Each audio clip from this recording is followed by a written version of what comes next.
வணக்கம். நடந்தது என்ன நிகழ்ச்சி உங்களை வரவேற்பதில் மகிழ்ச்சி அடைகிறோம். தமிழ்நாட்டில் பல கேலி கூத்துக்கள், வேடிக்கைகள் நடந்து கொண்டிருக்கிறது. ஒவ்வொரு கட்சியும் தங்களை கோமாளிகளாக காட்டிக் கொண்டிருக்கிறார்கள். 82 தந்தை கருணாநிதி நீதி கேட்டு நெடும்பயணம் போனார். இப்பொழுது பிள்ளை ஆரம்பித்திருக்கிறார். 4 ஆண்டு துருப்பிடித்த ஆட்சியை எதிர்த்து நீதி கேட்கிறார்.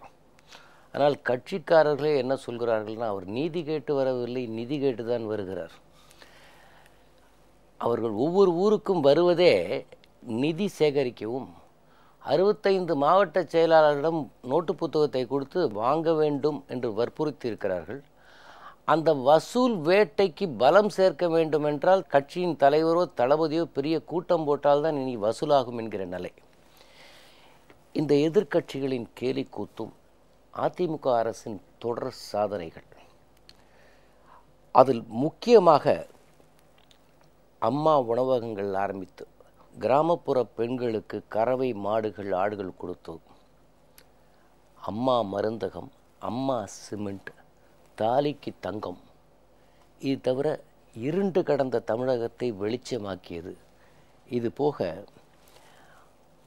வாழும் திருமந்திரமாகவே முதல்வர் இருக்கிறார். அது என்ன திருமந்திரம்? திருமூலர் சொல்லுவார், கோவிலுக்கு காணிக்கை செலுத்துவதெல்லாம் வீண், பகவானுக்கு பிடித்ததே பக்தர்கள். அவன் வயிறு ஆற, அவன் மனம் குளிர நடந்து கொண்டால் அது அந்த கடவுளுக்கு செய்வதைப் போல. படமாடும் பகலவருக்கு ஒன்று ஈல், நடமாடும் நம்மவருக்கு ஒன்றுமில்லை. நடமாடும் நம்மவருக்கு ஏதும் ஈதால் அது படமாடும் பகலவருக்கு அது ஆமே. அந்த தொண்டனுக்கு செய்தால் அது கடவுளுக்கு செய்த மாதிரி என்பதை திருமூலர் வாக்கை நடைமுறைப்படுத்தி கோயில்களில் அன்னதானம் நடந்து கொண்டிருக்கிறது. இப்படிப்பட்ட ஒரு சமூக சூழலில் 4 ஆண்டுகள் ஆட்சி இருந்துமே ஒரு ஆன்டி இன்கம்பன்சி வராமல் 37 இடங்களை பாராளுமன்றத்தில் கொடுத்த ஒரு ஆட்சியை நடத்தி கொண்டிருப்பவருக்கு எதிராக பல விமர்சனங்கள். அதைவிட மிக கேவலம், சமூக சீர்கேடோட ஒரு அரசு எந்திரத்தை தங்கள் சொந்த சுய லாபத்துக்காக பூமிக்கடியில் கேபிளை வைத்து, அந்த கேபிள் இப்பொழுது துருப்பிடித்து கொண்டிருக்கிற அளவு சிபிஐ விசாரணை வரும்போது அவர்களை மீது எடுக்கும் நடவடிக்கை ஊடகத்துக்கு எதிராக எடுக்கும் நடவடிக்கைகள் என்று யார் சொல்கிறார்கள்? காங்கிரஸ் கட்சி, திராவிட முன்னேற்ற கழக தலைவர், மதிமுக. இதெல்லாம் மேலாக கம்யூனிஸ்டில் இவ்வளவு தரந்தாழ்ந்து இறங்குவார்கள் என்று எதிர்பார்க்காத அளவுக்கு இதற்கு ஆதரவாக பேசுவதுதான் வேடிக்கை. இது குறித்தெல்லாம் பேசுவதற்காக நம்முடன் நின்று அனைத்து இந்திய அண்ணா திராவிட முன்னேற்ற கழகத்தின் பேராசிரியர் தீரன் அவர்கள் வணக்கம். மூத்த பத்திரிகையாளர் ஷியாம் அவர்கள் வணக்கம். இந்திய குடியரசுக் கட்சியின் தலைவர், சட்டமன்ற உறுப்பினர் சேகு தமிழரசன் அவர்கள் வணக்கம். ஷியாம், இந்த மீடியாலேருந்தே வருவோம். ஃபர்ஸ்ட் ஆஃப் ஆல், யாரெல்லாம் ஜேர்னலிஸ்ட்டுக்கு வரக்கூடாதோ, யார் கையெல்லாம் ஊடகங்கள் போகக்கூடாதோ அப்படி போனதன் விளைவு தான் சன் டிவி. கட்சிக்காரன் கொடுத்த பணத்தில் திமுக அறிவாலயத்திலே ஒரு ஊடகத்தை ஆரம்பித்து விட்டு, பிறகு அந்த கட்சிக்காரனே மேலே வரக்கூடாதுன்னு சொல்லிட்டு, அப்புறம் ஒரு ஜேர்னலிஸ்டிக் எத்திக்ஸு, அதுக்கு ஒரு சமூக பொறுப்பு, இதை பற்றிலாம் கவலைப்படாமல் ஒரு ஊடகம் நடத்தி, அப்புறம் ஆட்சிக்கு வந்தோடனே மத்திய அரசின் டெலிஃபோன் கேபிளை இவங்களுக்கு சாதகமாக பயன்படுத்தி கொண்டு ஏர்செல் மேக்செல்ல மணி லாண்டரிங் பண்ணி, இப்படிலாம் பண்ணவங்களை இந்த எதிர்க்கட்சிகள் ஆதரித்து விட்டு அதிமுகவை விமர்சிப்பது எந்த வகையில் நியாயம்? இப்போது பண்ணி கொண்டிருப்பது கேலி கூத்தா, சமூக பொறுப்பா? பேரறிவாளர் நெஞ்சிலே பிறந்த பத்திரிகை பெண்ணே என்கிறார் பாரதிதாசன். ஆக ஒரு பத்திரிகை பெண் பேரறிவாளர்களின் இதயத்திலிருந்து பிறக்க வேண்டும். இதயத்திலிருந்து பிறக்காமல் இருந்தால் அத்தகைய ஊடகங்கள் இப்படித்தான் இருக்கும். 4 ஆண்டு சாதனைகளை பற்றி நீங்கள் கூறினீர்கள். கம்பராமாயணத்திலே ஒரு ஆட்சி, நல்ல ஆட்சி எப்படி இருக்க வேண்டும் என்று கம்பன் கூறுகின்றான். கொள்வாரும் கொடுப்பாரும் குடிவாழா நல்லுலகு, கள்வாரும் காவலரும் காட்சிதரா பேருலகு, இல்லாரும் உடையாரும் இல்லாத சீருலகு, எல்லாரும் எல்லாமும் எய்துகின்ற எழிலுலகு, வள்ளன்மை பெருமைகளும் வறுமையின் புண் சிறுமைகளும் எள்ளளவும் இல்லாத இனியதொரு நல்லுலகு. இது ஒரு கனவு உலகம். ஆனால் ஒரு ஆட்சி அந்த கனவு உலகத்தை நோக்கி போகிறதா என்று பார்த்தால் இந்த 4 ஆண்டுகளிலே கண்டிப்பாக போயிருக்கின்றது. அதிலே சந்தேகமே இல்லை. இந்த 4 ஆண்டுகளின் பெரும்பகுதியை நான் நாடியம் என்ற ஒரு சிறிய கிராமத்திலே கழித்தேன். தஞ்சாவூர் மாவட்டத்திலே பட்டுக்கோட்டைக்கு அருகிலே இருக்கின்றது அந்த கிராமம்.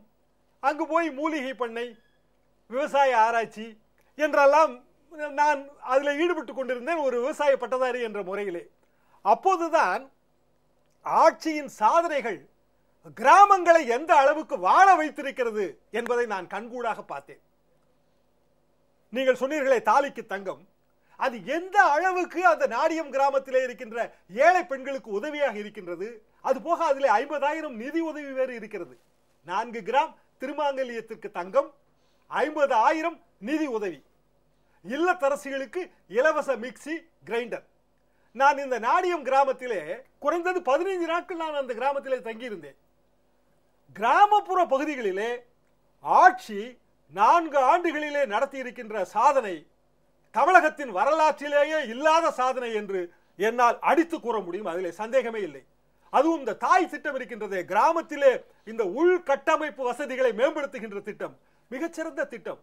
இந்த கிராமத்திலே இருக்கின்ற பள்ளிகள், இந்த பள்ளிகளிலே 14 வகையான பொருட்கள் இலவசமாக தரப்படுகின்றன. 14 வகையான பொருட்கள் விலையில்லா பொருட்களாக தரப்படுகின்றன.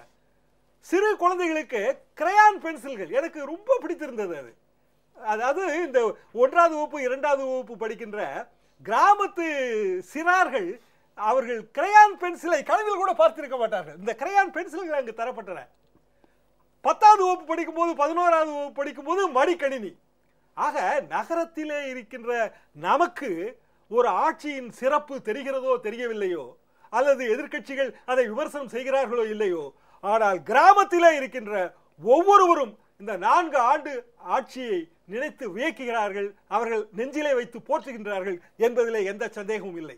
ஆகார பொருள் வளவும் ஆக்கி படைத்த மகன் ஏகாதசி பசியிலே ஏங்கி தவிப்பதை பார்த்துவிட்டு வந்ததுதான் இந்த அம்மா உணவகம். நீங்கள் முதலிலே ஆரம்பத்தில் மிக அழகாக சொன்னீர்கள். மண்ணிடிந்த குடிசையினுள் வாழுகின்ற ஏழை மகன் அவன் ஒரு நல்ல வீட்டிலே வசிக்க வேண்டும் என்பதற்காக எழுந்தது இந்த பசுமை வீடுகள் திட்டம். இந்த பசுமை வீடுகள் திட்டம் எல்லாம் இந்த கிராமத்திலே நான் கண்கூடாக பார்த்த விஷயம். மிக மிக வியப்பான, அதே நேரத்தில் மிக மிக ஒரு சிறந்த ஆட்சி. எது ஃப்ரீடம் ஆஃப் எக்ஸ்பிரஷனை தடுக்கிறது? ஏதோ சன் டிவிக்கு ஒரு பிரச்சனை என்ற போது அது ஊடகங்களுக்கு வந்த பிரச்சனை, பிரஸ் ஃப்ரீடத்துக்கு வந்த ஒரு அச்சுறுத்தல் என்றது. இந்த ஊடகமே பிரஸ் ஃப்ரீடத்துக்கு ஒரு அச்சுறுத்தல். அந்த சன் டிவி என்பதே பிரஸ் ஃப்ரீடத்துக்கான ஒரு அச்சுறுத்தலாக வந்ததுதான். ஊடகம் எப்படி இருக்கக்கூடாது என்பதற்கான உதாரணத்தை ஏற்படுத்திய சன் டிவி. இதற்கு அவர்களை விடுங்கள், அவர்கள் கட்சி பத்திரிகையோ கட்சி ஊடகத்தில் என்ன வேணால் சொல்லலாம். முன்னாள் பிரதமர் தேவகவுடாலிருந்து வைகோ ஜெயிலேருந்து வராரு, அவ்வளோ கட்சி தொண்டர்கள்லாம் வாசலில் இருக்கான். அதை பற்றிலாம் காட்டவே காட்டாமல் இதே சன் டிவி அவர் ஒரு பொட்டியோட அனாதையாக ஜெயிலை விட்டு நடக்கிற ஷார்ட் எடுத்து போடுறாங்க. அந்த வைகோ இது பத்திரிகை சுதந்திரத்துக்கு ஆபத்துங்கிறார். EVKS உலகம் விடுங்க, அவர் பாவம் கதர் சட்டை போட்ட அறிவாலய சிப்பந்தியை விருப்பம், அதனால் அவரை பற்றி நம்ம கவலைப்பட வேண்டாம்.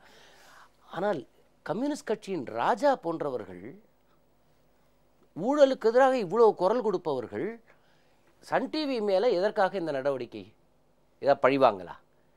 நீ அரசு எந்திரத்தை மிஸ்யூஸ் பண்ண, ஒரு பேசிக் நார்ம்ஸ், ஒரு லைசன்ஸ்க்கு ஒரு ப்ரொசீஜர், ஒரு செக்யூரிட்டி லைசன்ஸ், ஒரு கிளியரன்ஸ் லெட்டர் வாங்கணும்.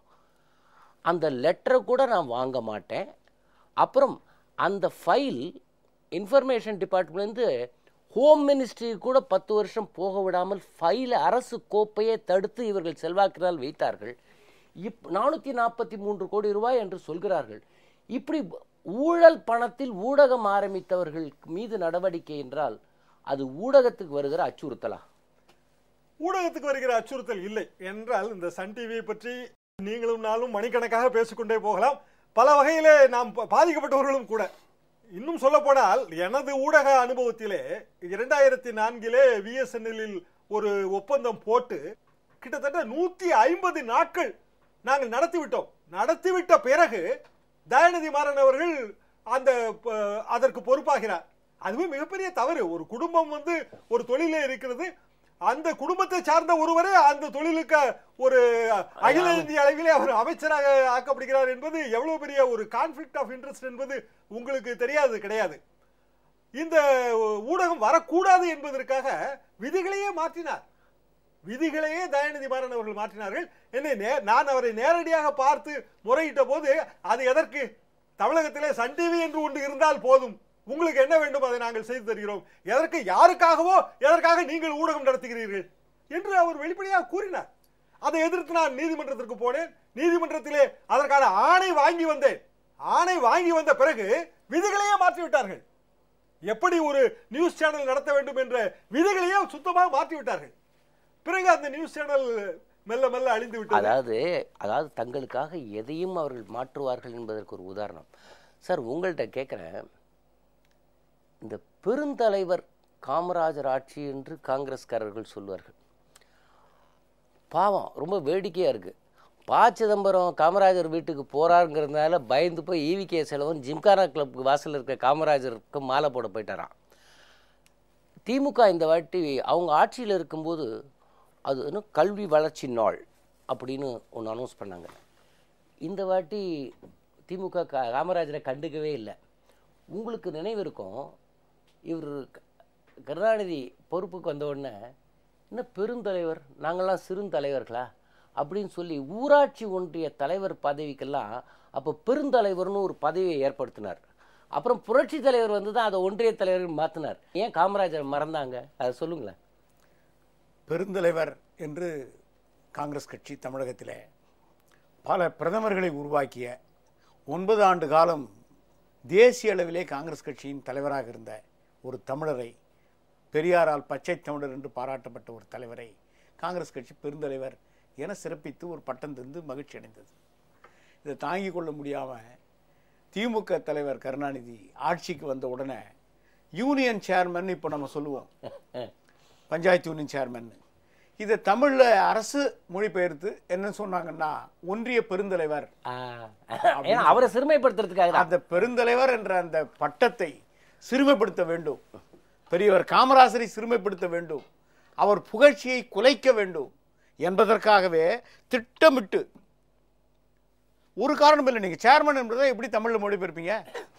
அவைத்தலைவர்னு சொல்லலாம், இல்லை தலைவர், குழு தலைவர்னு சொல்லலாம். அதை விட்டுட்டு எங்கிருந்து அந்த பெரும் அப்படிங்கிற வார்த்தை வருது?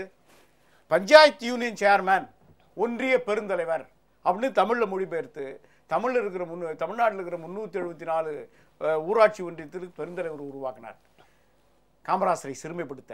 ஆனால் புரட்சித் தலைவர் எம்ஜிஆர் அவர்கள் ஆட்சிக்கு வந்த பின்னாலே அந்த மொழிபெயர்ப்பை மாற்றி ஒரு சுற்றறிக்கையின் வழியாக ஒன்றிய குழு தலைவர், பஞ்சாயத்து யூனியன் சேர்மன் என்று சொன்னால் ஒன்றிய குழு தலைவர் அப்படின்னு மொழிபெயர்த்தார். அதான் சுற்றறிக்கையின் மேல ஒரு ஆணையிட்டு உத்தரவிட்டு தமிழகத்தில் அதை செயல்படுத்தினார் புரட்சித் தலைவர் எம்ஜிஆர். இப்போ நீங்க பார்த்தீங்கன்னா இளங்கோவன் இவ்வளவு திராவிட முன்னேற்ற கழகத்துக்கு லாவணி பாடிக்கொண்டிருக்கிறார் சமீப காலமா. அது ஒரு கூட்டணி எதிர்நோக்கி அவருடைய லாவணி கச்சேரி அமைந்திருக்கிறது, அது வெளிப்படை. ஆனா நான் அவரையே கேட்கிறேன், இப்போ பெருந்தலைவர் காமராஜருடைய பிறந்த நாள் ஜூலை 15 தமிழ்நாடு முழுவதும் கொண்டாடப்பட்டது. திமுகவில் இருந்து ஒரு மாவட்ட செயலாளராவது போய் மாறுபட முடியாதா? மாநில தலைமைக்கு வேலை இருக்கலாம், மாநில தளபதிக்கு வேலை இருக்கலாம், எவ்வளவு பேருக்கு வேலை இருந்தாலும் ஒரு மாவட்ட அளவிலாவது சென்னையில் பெருந்தலைவர் காமராஜர் சிலைக்கு மாலை அணிவிக்க வேண்டும், அவரின் நினைவுகளை போற்ற வேண்டும்னு திமுகவுக்கு ஒரு எண்ணம் இருந்ததா? ஆனால் அதிமுக அரசு நீங்கள் பார்த்தீங்கன்னா நிதியமைச்சர் அவை முன்னவரிலிருந்து சென்னை மாநகரத்தில் இருக்கிற பக்கத்தில் திருவள்ளூர் செங்கை மாவட்டத்தில் இருக்கிற அனைத்து அமைச்சர்களும் அங்கே மாலை அணிவித்து சிறப்பித்ததை ஊடகங்கள் வழியாக பார்த்துருப்பாங்க. ஒரு எதுக்கோ உடனே அறிக்கைப்படுற தமிழ்நாடு காங்கிரஸ் கமிட்டி தலைவர் இளங்கோவன் உடனே துள்ளி குதித்து திமுக ஏன் இப்படி பெருந்தலைவர் காமராஜருடைய பிறந்த நாளை புறக்கணித்தது, திமுக ஏன் இப்படி பெருந்தலைவர் காமராஜருடைய அந்த வரலாற்றை கணக்கப்படுத்தி அப்படின்னு கேட்க முடியல. கேட்டாரா? இல்லையே, கேட்க மாட்டாரு. அது அவருக்கு தோணவே தோணாது. இல்லை, அதை விட நம் அரசியல் பேசுவதற்கு மாதிரி இன்னொரு முக்கியமான விஷயம் இங்கே பதிவு செய்ய வேண்டியது என்றால், 48 ஆண்டுகள் காலம் தமிழர்களுடைய ஊனோடும் உணர்வோடும் காற்றோடும் கலந்தது எம்.எஸ். விஸ்வநாதனுடைய இசை. அதுக்கு அம்மா தான் பத்ம விமோஷனுக்கு ரெக்கமெண்ட் பண்ணுறாங்க, கடிதம் எழுதினா பரிந்துரைத்தாங்க. இவங்க 25 வருஷமாக இருக்குங்க. அவர் என்ன பண்ணார்? நாளெல்லாம் நம் வாழ்வில் தினமும் அவர் பாட்டை கேட்காம எழுந்திருக்கிறதும் இல்லை, தூங்குறதும் இல்லை. உங்கள் புள்ள படத்துக்கு கூட பாட்டை ஹிட் பண்ணார். புள்ளைய வச்சு படம் எடுத்தீங்க, அந்த படத்துக்கு பாட்டை கூட பட்டி தொட்டியும் கொண்டு போனால் அவருக்கு கூட மரியாதை செய்ய தெரியாது. பெருந்தன்மைக்கும் கருணாநிதிக்கும் ஏதாவது சம்மந்தம் இருக்கா? ஒரு தொடர்பும் கிடையாது. பெருந்தன்மை என்ற அந்த வார்த்தையை கூட திமுக தலைவர் கருணாநிதியுடைய வாழ்க்கையிலும் முழுதும் நீங்கள் தேடி பார்த்தா கூட ஒருபோதும் கண்டறிய முடியாது. புரட்சி தலைவி அம்மா தான் MS விஸ்வநாதன் அவருடைய ஒரு பாராட்டு விழா ஏற்பாடு செய்து அதில் திரை இசை சக்கரவர்த்தி அப்படின்னு ஒரு பட்டம் தந்து, இந்த பட்டத்தை வாழ்நாள் முழுதும் தன்னுடைய இறுதி மூச்சு இருக்கிற வரையில் அவருடைய வீட்டில் வாசற்படியில் அவர் போட்டு வச்சிருந்தார். நான் பார்த்தேன். திரை இசை சக்கரவர்த்தி. ஆமாம், இது அம்மா தந்த பட்டம், அவர்களுக்கு தந்த பட்டம். அவங்க பத்மஸ்ரீ அவார்டுக்கு, பத்மபூஷனுக்கு அவர்களை பரிந்துரைத்தார்கள். அது வேறு. அதுக்கு மேலே இவர்களே மத்திய அரசு தருதோ இல்லையோ நான் தரேன், மத்திய அரசு உதவி தருதோ இல்லையோ நான் தரேன்னு அவருக்கு வேண்டிய வாகன வசதி உள்ளிட்ட பல வசதிகளை ஏற்பாடு செய்து தந்தவர் நம்முடைய முதலமைச்சர் போற்றலுக்குரிய புரட்சி தலைவர். சார், இப்போ உங்கள்கிட்ட வர இப்போ ரொம்ப ஒரு பெரிய ஒரு வாரமாக ஒரு வேடிக்கை என்னன்னா, ஒபாமாவை பின்பற்றி மாற்றம் முன்னேற்றம் என்று ஒரு புதுசாக கோடிக்கணக்கான பணம் செய்து ஒரு புதிய அரசியல் எழுச்சி தமிழ்நாட்டில் வர மாதிரி ஒரு பிரமையை ஒன்று ஏற்படுத்துகிறாங்களே, இதன் பின்னணி என்ன? திடீர்னு என்ன அந்த இது? இப்போ இதுவும் ஒரு வசூலிக்கிற விஷயமா இந்த திமுகவில் பண்ணுற மாதிரி என்ன ஸ்ட்ராட்டஜி அது? பொதுவாகவே ராமதாஸ் அவர்கள் சத்தியங்களை செய்வார், ஆனால் அந்த எந்த ஒரு சத்தியத்தையும் அவர் காப்பாற்ற மாட்டார். அதே வழியிலே இன்றைக்கு அவருடைய மகன் அன்புமணி அந்த கோடிக்கணக்கான ரூபாய் செலவிட்டு ஊடகங்கள் பத்திரிகைகள் எல்லாம் அந்த விளம்பரத்தை மாற்றம் முன்னேற்றம் அன்புமணி என்று சொல்லி அவர்கள் விளம்பரப்படுத்தி கொண்டிருக்கிறார்கள். என்ன மாற்றம்? இவர் மத்திய அமைச்சராக, சுகாதாரத்துறை அமைச்சராக இருந்த பொழுது அந்த துறையிலே செய்த பணிகள் எல்லாம் பார்த்தால் இருந்த துறையினுடைய சிறப்பியல்புகள் எல்லாம் கெடுத்த ஒரு வரலாறு தான் அந்த துறையிலேயே இவர் சாதித்த சாதனைகளாக நாம் சொல்ல முடியும். உதாரணத்திற்காக நான் ஒன்றிரண்டு இங்கே குறிப்பிட்டு சொல்ல விரும்புகிறேன். கட்டாய மருத்துவ சேவை திட்டம், மருத்துவ டாக்டர்களுக்கு ஓராண்டு கிராமப்புறங்களிலே சென்று சேவை செய்ய வேண்டும் என்று சொல்லி NRHM என்று சொல்லி ஒரு திட்டத்தை இவர்கள் அறிமுகப்படுத்தினார்கள். இவர் முழுக்க உலக வங்கியினுடைய ஒரு செல்லப்பிள்ளையாக, அவர்கள் என்ன சொல்லுகிறார்கள் அதை கேட்டு நடக்கிறவராக, அவர்கள் சொல்லுவதையெல்லாம் இங்கே நிறைவேற்றி தருகிற ஒரு கருவியாகத்தான் தன்னுடைய அந்த 5 ஆண்டு கால அமைச்சர் பதவி காலத்திலே அன்புமணி அவர்கள் செயல்பட்டார்கள். அந்த அடிப்படையில் அந்த கட்டாய மருத்துவ சேவை திட்டம் என்பது ஓராண்டு, அதுவும் கான்ட்ராக்ட் பேசிஸ், அவங்களுக்கு நிரந்தர ஊதியெல்லாம் கிடையாது. அந்த ஒரு வருஷம் கூட கிராமப்புற சேவைன்னு சொன்னாங்களே தவிர அது முழுக்க கிராமப்புற சேவையாகவும் அமையலை. பிரைமரி ஹெல்த் சென்டரில் ஒரு 4 மாதம், அவங்க படித்த கல்லூரியிலேயே ஒரு 4 மாதம், இப்படியெல்லாம் சொல்லி அதை டைல்யூட் பண்ணாங்க. ஆக கடைசி வரையில் அந்த திட்டத்தினால் ஒப்பந்த அடிப்படையில் மருத்துவர்கள் வேலை வாங்கப்பட்டார்கள். அடுத்து ஒரு ஆஷா திட்டம் என்று ஒன்று கொண்டு வந்தார்கள். அதாவது 5ஆம் கிளாஸ்லேருந்து 12ஆம் கிளாஸ் வரையில் படித்த பெண்களை கிராமப்புறத்தில் இந்த தடுப்பூசி போடுறதுக்காக பயன்படுத்துது. அவங்களுக்கு இவர் எந்த பெண்கள் முன்னேற்றம் என்றெல்லாம் வாய்கிழியே பேசுவார்கள். ஆனால் அந்த பெண்களுக்கு ஊதியமே கிடையாது, இன்சென்டிவ் மட்டும்தான். எத்தனை பேர் தடுப்பூசி போடுறாங்களோ அதுக்கேற்ற மாதிரி ஒரு குறைந்தபட்ச இது கூலி கிடைக்கும், அவ்வளோதான். இப்பொழுதுதான் 500 ரூபாய் மாத சம்பளம் என்று அவர்களுக்கு கொடுக்கிறார்கள். ஆக இப்படி குறைந்த ஊதியத்திலே நிறைவான வேலைகளை வாங்குவதற்காகத்தான் இவர்கள் டாக்டர்களையும் அதே போல கிராமத்திலே இருக்கக்கூடிய அந்த பெண்களை எல்லாம் இவர்கள் பயன்படுத்தினார்கள். அது மட்டுமல்ல, பொதுத்துறை நிறுவனங்களை எல்லாம் இவர்கள் அதற்கு மூடு விழா நடத்தித்தான் இவர்களுக்கு பழக்கம். உதாரணத்திற்காக சொல்லுகிறேன், இந்த தடுப்பூசி போடுறதுக்காக குன்னூர், இங்கே நம்ம கிண்டி இன்ஸ்டியூட்டு, அதே மாதிரி கசோலி 3 இடங்கள்ல இருந்து அந்த பொதுத்துறை நிறுவனங்களாக இருந்த தடுப்பூசி தயாரித்த அந்த 3 நிறுவனங்களையும் மூடு விழா நடத்தி சாதனை படைத்து தான் அன்புமணி அவர்கள் தன்னுடைய ஆட்சி காலத்திலே செய்த சாதனை. அதனால் என்ன ஏற்பட்டது என்று சொன்னால், இப்பொழுது அண்மையில் வட மாநிலங்களிலே அந்த வெள்ளமெல்லாம் நடைபெற்ற நேரத்திலே தடுப்பூசியே தட்டுப்பாடு ஆகிவிட்டது. இதற்கு என்ன காரணம், என்ன பின்புலம் என்று நீங்கள் பார்த்தால், தொடக்கத்திலேயே, அதாவது இன்றைக்கு பன்னாட்டு நிறுவனங்கள், உலக வங்கி இவைகளெல்லாம் சேர்ந்து ஒரு ஆண்டுக்கு 30,000 கோடி ரூபாய்க்கு மேலே தடுப்பூசிகளை தயார் செய்கிறார்கள் வெளிநாடுகளிலே. ஆனால் நம்முடைய நாட்டிலே மிக குறைந்த விலையிலே தயாரித்து எல்லோருக்கும் பயன்படுகிற மாதிரி இருந்த இந்த பொதுத்துறை நிறுவனங்களை எல்லாம் மூடுவிழா நடத்திவிட்டு அந்த பன்னாட்டு நிறுவனங்கள் கொழுப்பதற்காக உலக வங்கியினுடைய வழிகாட்டுதலின் பேரில் அதையெல்லாம் மூடுவிழா நடத்துகிறார். இதுதான் அன்புமணி செய்திருக்கிற துறையினுடைய சாதனை. கல்வி இலவசம், மருத்துவ இலவசம்லாம் சொல்லுவார். நீங்கள் இன்றைக்கி பாருங்கள், அவர் ஆட்சி காலத்தில் இருந்த பொழுதுதான் ஏராளமான மருத்துவ கல்லூரிகளுக்கு அனுமதி வழங்கப்பட்டது. அதற்கு அடிகோலியவரே வித்திட்டவரே அன்புமணி அவர்கள்தான். இன்னும் சொல்ல போனால் தகுதியில்லாத இன்ஃப்ராஸ்ட்ரக்சர் இல்லாத கல்லூரிகளுக்கெல்லாம் கூட அனுமதி கொடுத்து பணம் பெற்றுக்கொண்டு அனுமதி கொடுத்தார் என்ற குற்றச்சாட்டுக்கு ஆளாகி இன்றைக்கு சிபிஐயில் இந்தூரிலே ஒரு மருத்துவக் கல்லூரி, அதே போல லக்னோவிலே ஒரு மருத்துவக் கல்லூரிக்கு அனுமதி வழங்கினார் என்று சொல்லித்தான் இன்றைக்கு வழக்கே அவர் மீது நடைபெற்று கொண்டிருக்கிறது.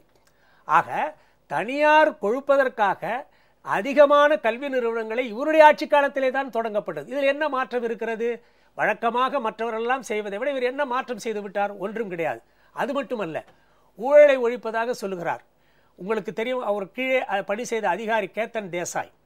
அந்த கேத்தன் தேசாயினுடைய வீட்டிலேயே நீங்கள் பார்த்தால் 1800 கோடி ரூபாய் பணமும் 2000 கிலோ தங்கமும் கைப்பற்றப்பட்டது. அது யார் யாருக்கு சொந்தமானது என்ற டைரி உட்பட கைப்பற்றினார்கள். அந்த ஒரு வழக்கம் நிலுவையிலே இருந்து கொண்டிருக்கிறது. இப்படிப்பட்ட உத்தமர் தான் ஊழலை ஒழிப்போம் என்று சொல்வதிலே எவ்வளவு பெரிய வேடிக்கையாக இருக்கிறது என்பதை நீங்கள் புரிந்து கொள்ள வேண்டும். இன்னும் கூட நான் என்ன சொல்லுகிறேன் என்றால், இவர்கள் சத்தியம் செய்துவிட்டு மீறுகிறார்கள் என்பதற்காக சொல்லுகிறேன். என்னுடைய கால்கள் சட்டமன்றத்திலோ நாடாளுமன்றத்திலோ படாது, என்னுடைய வாரிசுகள் கூட யாரும் வந்து எம்எல்ஏ எம்பி ஆக மாட்டார்கள் என்று சத்தியம் செய்தார். இந்த மாதிரி 4-5 சத்தியம் பண்ணியிருக்கிறார். இந்த சத்தியத்தை அவர் கடைபிடித்தாரா? தன்னுடைய மகன் அன்புமணியை மத்திய சுகாதாரத்துறை அமைச்சராக்குகிறார். தன்னுடைய சொந்தக்காரர்களை முழுவதுமாக கொண்டு வந்து அமைச்சரவையிலையும், அதே போல ஒவ்வொரு அமைச்சருக்கும் யார் OSD என்று சொல்லக்கூடிய அந்த பதவி கொடுத்தார் என்று சொன்னால் அவருடைய குடும்பத்தை சார்ந்த சொந்தக்காரர்களுக்கு மட்டும்தான் கொடுத்தார். அவருடைய சொந்தக்காரர் அந்த தன்ராஜ் AK மூர்த்திக்கு OSDயாக இருந்தார். அதே போல் ஸ்ரீகுமார் என்று சொல்லக்கூடிய ஒரு வெட்டனரி டாக்டர், அவர் ஒருத்தருக்கு சண்முகத்துக்கு வந்து OSDயாக போட்டார். அதே மாதிரி நீங்கள் பார்த்தீங்கன்னாக்கா அவருடைய சம்பந்தி ராஜசேகரை அந்த அனைத்து இந்திய அந்த மருத்துவக் கல்லூரி தேர்வு வாரியத்துக்கு சேர்மனாக போடுறார். ஆக குடும்ப அரசியலைத்தான் இவர்கள் நடத்தி கொண்டிருந்தார்களே தவிர வன்னியருக்கு எந்த விதமான ஒரு முன்னேற்றத்தை இவர்கள் தரவில்லை. மத்தியில் 2% இடஒதுக்கீடு வாங்கி தருவேன் என்று சொன்னார் இவருடைய தந்தை. ஆனால் வாங்கி கொடுத்தார்களா? 2% அல்ல, குறைந்தபட்சம் அந்த வன்னியர்களுக்கு ஏதாவது ஒரு வேலை வாய்ப்பையாவது இவர்கள் வாங்கி கொடுத்தார்களா என்றால் அதுவும் கிடையாது. ரயில்வே துறையில் லல்லு பிரசாத் யாதவ் பல்லாயிரக்கணக்கான பீகாரிக்காரர்கள் எல்லாம் கொண்டு வந்து கன்னியாகுமரியில் வேலைக்கு வச்சார். ஆனால் அதே துறையில் இணையமைச்சராக இருந்த வேலு, இவங்க கட்சியை சார்ந்தவர், ஒரு 10 பேரை வேலைக்கு வச்சிருக்காருன்னா அதுவும் கிடையாது. அதை விட இன்னும் ஒரு கொடுமை என்னன்னா, மத்திய சுகாதாரத்துறை அமைச்சராக இருந்த அன்புமணி அவர் கீழே இருந்த பல துறைகளில், குறிப்பாக ஜிப்மர் மருத்துவமனையில் பல பேரை பணி நியமனம் செய்தார்கள். எல்லாம் தைலாபுரம் தோட்டத்தில் இருந்துக்கிட்டு பணம் வாங்கிக்கிட்டு போட்டாங்களே தவிர ஒரு தியாகி குடும்பத்துக்கோ அல்லது அவருடைய கட்சிக்கு அடிப்படை காரணமாக இருக்கக்கூடிய வன்னியர் குடும்பத்திற்கோ ஒருத்தருக்காவது ஒரு ஆயா வேலை, அட்டெண்டர் வேலை வாங்கி கொடுத்துருப்பாங்கன்னா அதுவும் கிடையாது. அதை விட கொடுமை என்னவென்று சொன்னால், இவர்கள் ரயில்வேவிலே இணையமைச்சராக இருந்தார்கள், அதே போல் சுரங்கத்துறைக்கும் இணையமைச்சராக இருந்தார்கள். அந்த சுரங்கத்துறையில் நெய்வேலிக்கு நிலம் கொடுத்து ஏமாந்தவர்களுக்கு உரிய நட்டையீடு பெற்று தருவேன் என்று சொன்னார்கள். குடும்பத்திற்கு ஒருவருக்கு வேலைவாய்ப்பு வழங்குவோம் என்று சொன்னார்கள். இவங்க ஆட்சியில் இருந்தாங்களே, அந்த துறைக்கு அமைச்சராக இருந்தாங்களே, யாருக்கு வேலை வாய்ப்பு வாங்கி கொடுத்தாங்க? யாருக்கு நட்டையீடு வாங்கி கொடுத்தாங்க? இன்னைய வரையில் அந்த நெய்வேலி மக்கள் வந்து போராடி கொண்டிருக்கிறார்கள். ஆக இவர்கள் சொல்வது எதையுமே செய்வது கிடையாது. அந்த கட்சியில் இன்னைக்கு பார்த்தீங்கன்னாக்கா, நான் தலைவராக இருக்கும் பொழுது 8% இருந்த வாக்கு வங்கியானது இன்றைக்கு 4% கீழே போய்விட்டது. இப்படி இருக்கிற பொழுது இவர்கள் வன்னிய மக்களுக்கும் கொடுத்த வாக்குறுதிகளை நிறைவேற்றவில்லை, வன்னிய மக்களையும் காப்பாற்றவில்லை. இவர்கள் செய்த மாற்றம் என்னவென்று சொன்னால், அந்த கட்சிக்காக உழைத்த அந்த தொண்டர்கள் இன்றைக்கு 50,000 குடும்பங்களுக்கு மேலாக நடுத்தருவிலே நின்று கொண்டிருக்கிறார்கள். அதான் மாற்றம். கோடீஸ்வரராக இருந்தவர்களை லட்சாதிபதி ஆக்கினார்கள், லட்சாதிபதியாக இருந்தவர்களை பிச்சாதிபதி ஆக்கினார்கள். ஆக இவர்கள் என்ன போற்றுக்கொள்ளலாம் என்று சொன்னால், வன்னியருக்கு ஏமாற்றம், தன் குடும்பத்திற்கு முன்னேற்றம். இதுதான் அன்புமணி, அப்படிதான் அவங்க போடலாம். சரி, இதுல ஒரு சின்ன ஒரு இன்ட்ரெஸ்டிங்கான பாயிண்ட் பேராசிரியர் தீரன் அவர்கள் சொன்னார்கள், 8% இருந்த ஓட்டு வங்கி 4% ஆகிவிட்டது என்று. அதனால்தான் அவர்கள் அன்புமணி ஃபார் சிஎம், அதாவது 4 சிஎம், 4 சென்டிமீட்டர். இங்க அகில இந்திய கட்சிகள் இங்க என்ன பண்ணுன்னா, டெல்லியில் ராகுல் காந்தி என்னன்னா திமுகவோட எனக்கு உறவு வேணாம் ஒன்றும் வேணாங்கிறாரு. EVK சோழகன் வந்து திமுகவுக்கு மவுத் பீஸாகவே இருக்கார். டெல்லியில் பாஜகவின் நல்ல திட்டங்களுக்கு அதிமுக ஆதரவு கொடுக்கறது, அதில் ஏதாவது ஒரு சின்ன தவறு இருந்தால் கூட இப்போ அந்த உதாரணமாக நிலம் கையகப்படுத்த சட்டம் கூட உடனே கண்டிக்க வேண்டிய இடத்துல கண்டித்து கரெக்டாக பண்ணுறோம். பாமக தான் ஒரு பெக்யூலியர் என்னென்னா, அவங்களுக்கு கூட்டணி டெல்லியில் மட்டும்தான். போன சட்டசபையில் அவங்களோட தான் இருந்தீங்க. இப்போ ஒரு புது தேரி ஒன்று சொல்கிறார், பாஜகவுடன் டெல்லியில் தான் உறவுங்கிறாரு. அது எப்படி பார்க்குறீங்க நீங்கள்? இப்போ இதிலிருந்து நான் தெரிஞ்சுக்கிட்டது எனக்கு ஒரு உண்மை ஒழிக்க முடியாததுன்னுவாங்க. உண்மை ஒழிக்கவே முடியாதது, மறைக்க முடியாததுன்னுவாங்க. அதை தான் நான் தெரிஞ்சுக்கிட்டேன். தமிழ்நாட்டில் இருக்கிற 370க்கும் மேற்பட்ட ஊராட்சி ஒன்றியங்களில் ஒரு ஒன்றிய குழு தலைவராக கூட வர முடியாதவங்க, 120 நகராட்சிகளில் ஒரு நகராட்சி தலைவராக கூட வர முடியாதவங்க, 30 மாவட்டத்துக்கு மாவட்ட குழு தலைவராக கூட வர முடியாதவங்க நாங்கள் முதலமைச்சராக வரப்போகிறோம் அப்படின்னு சொல்கிறது எந்த வகையில் நடக்கக்கூடிய சாத்தியமான? உள்ளாட்சி தேர்தலிலே கூட நீங்கள் பார்த்தால் திண்டிவனத்தில் காமாட்சி அம்மன் கோயில் திருன்னு அவங்க வசிக்கிற பகுதி, அந்த பகுதியிலேயே உள்ளாட்சி மன்ற தேர்தலில் அவங்க 3வது இடத்து 4வது இடத்துல குடியிருப்பு இருக்கிற பகுதியிலே, வாக்கு இருக்கிற பகுதியிலே வர முடியல. ஸோ இந்த நிலைமையில இருக்கிறவங்க நாங்கள் மாநில முதலமைச்சராக வரணும் அப்படின்னு நினைக்கிறது, அதை அறிவிக்கிறது, அதை பெருசாக வந்து ஒரு 20 கோடி ரூபா 25 கோடி ரூபா செலவழித்து விளம்பரம் தந்து ஒரு மாநில மத்திய அரசுக்கு நிகராக ஒரு கட்சி, ஏழைகளுடைய கட்சி, பாட்டாளிகளுடைய கட்சி, இவ்வளோ பெரிய செலவழித்து விளம்பரம் தர்றது, ஏதோ நம்முடைய பொருளுக்குரிய முதலமைச்சர் புரட்சித்தலைவி அம்மா அவங்க எதிர்கட்சி தலைவராக இருந்தப்போ கோவையில் மதுரையில் இப்படி வந்து மாநாடு நடத்துனாங்கன்னா நம்ம அதே மாதிரி நடத்துவோம் அப்படின்னு திட்டமிட்டு அப்படி ஒரு எண்ணத்தோடு நடத்துறது. திராவிட கட்சியிலே எங்களுக்கு தேவையில்லைங்கிறாரு. இந்த கட்சிக்கு அடிப்படை அங்கீகாரம் வாங்கி கொடுத்தது அதிமுக தானே. ஆமாம், 1998 அம்மா அவர்கள் 5 MP சீட்டுகளை கொடுத்து அதில் 4 பேரை வெற்றி பெற வைத்து அந்த 4 பேருக்கு 2 பேர் மத்திய அமைச்சரை வாங்கி கொடுத்து அன்றைக்கு அங்கீகாரத்தை இழந்து கிடந்த அந்த பாமகவிற்கு அங்கீகாரத்தை பெற்றுக் கொடுத்தவரே மாண்புமிகு புரட்சித் தலைவி அம்மா அவர்கள். அந்த அளவிற்கு இன்றைக்கு அங்கீகாரம் அந்த பாமகவுக்கு கிடைத்திருப்பதற்கு அடிப்படை காரணமே அம்மா அவர்கள் போட்ட பிச்சை. ஆக அவரை பொறுத்தவரை அவருக்கென்று ஒரு நிலையான கொள்கை கிடையாது. சொன்னது எதிரையுமே திராவிட கட்சிகளோடு கூட்டணி இல்லைன்னு சொல்லிட்டு தான் மாறி மாறி வந்து கூட்டணியை வைத்தார்கள். அதோடு மட்டுமல்ல, இவர்கள் சுகாதாரத்துறையில் கூட ஒன்று பண்ண ஒரு முக்கியமான செய்தியை நாம் பதிவு செஞ்சாகணும். அதாவது இந்த கான்ட்ராக்ட் சிஸ்டம் மட்டுமல்ல, கட்டண முறையை அரசு மருத்துவமனைகளில் கூட வருவதற்கு காரணமாக இருந்தது. ஏன்னா சிகிச்சை பெறுவதற்கு சோதனைகள் செய்வதற்கெல்லாம் கட்டணம் விதிப்பதற்கு கூட அடிப்படை காரணமாக இருந்து அன்புமணி சுகாதாரத்துறை அமைச்சராக இருந்த காரணத்தினால தான் அவர் உலக சுகாதார நிறுவனங்களோ அல்லது வந்து இருக்கக்கூடிய உலக வங்கியை என்ன சொல்லுதோ அதுக்கேற்ற மாதிரி தான் அவர் செயல்பட்டார். அதனுடைய அடிப்படையில் தான் நீங்கள் பார்த்தீங்கன்னாக்கா இந்த கட்டண முறைகளானது வந்தது. அதோடு மட்டும் இல்லை, இந்த ஒப்பந்த அடிப்படையில் வேலைக்கு வைக்கிற முறையும் இவர் சுகாதாரத்துறையில் இருக்கும் பொழுதுதான் இந்தியா முழுவதும் வந்து அமுல்படுத்தப்பட்டது. ஆக இவர்கள் வந்து இலவச மருத்துவ சிகிச்சை தருவேன் என்று சொல்வது முற்றிலும் வந்து வேடிக்கையாக இருக்கிறது. உண்மை ஒழிக்க முடியாதுன்னு என்ன இந்த மாதிரியான ஒரு முரண்பட்ட நிலைக்கு என்ன காரணம்னா, அவருடைய நோக்கம் முதல்வர் பதவி அல்ல, அது அவருக்கு தெரியும். மத்தியில் தன் மகனை அமைச்சராக்குற முயற்சி, அதற்கான மத்திய அரசுக்கு தரப்படுகிற ஒரு நிர்பந்தம். சட்டமன்ற தேர்தல் வருது, நான் எவ்வளோ பெரிய சக்தி, எனக்கு எவ்வளோ பெரிய சக்தி தமிழகத்தில் இருக்கு அப்படின்னு காட்டி பாஜகவை வலியுறுத்தி வற்புறுத்தி மத்திய அமைச்சரவையில் இடம் கிடைக்க முடியாதா, பெற முடியாதா? அதனாலதான் மத்தியில நாங்கள் ஆதரிப்போம் இன்னும் சொல்றாரு. இன்னமும் சொல்றதுக்கு காரணம் என்னன்னா அதுதான் அந்த ஒரு எம்பிசியா இருக்காரு, மந்திரி கிடைக்காதான். சேகு தமிழரசன் கருத்தை நான் முழுமையாக ஏற்றுக்கொள்கிறேன். இந்த 89 பாட்டாளி மக்கள் கட்சி துவக்க விழாவிலே பேசிய ஒரு பத்திரிகையாளன் தான். அதற்கு முன்பே எங்கள் போராட்டம் எதற்காக என்று ஒரு கட்டுரை தொடரை வெளியிட்டோம். அதற்கு பிறகும் பல கூட்டங்களிலே நான் கலந்து கொண்டிருக்கின்றேன். நோக்கம் என்பது சேகு தமிழரசன் சொல்வது போல இதுதான். அந்த நோக்கத்துக்கு மறைமுகமாக இப்படிப்பட்ட ஒரு விளம்பரங்களை தருகிறார்கள், அது உண்மைதான். இப்போ நான் கேட்கிறேன், எல்லாம் இந்த வாக்குறுதிகள்லாம் கூட வேணாம், ஒரு வாக்குறுதி கொடுங்க, அந்த வாக்குறுதியில் உறுதியா இருங்க. நாங்கள் வந்து இப்போ வைத்திருக்கிறோமே, நாங்கள் தனித்து போட்டியிடுவோம், முதலமைச்சராக நாங்கள் முதலமைச்சர் வேட்பாளரா.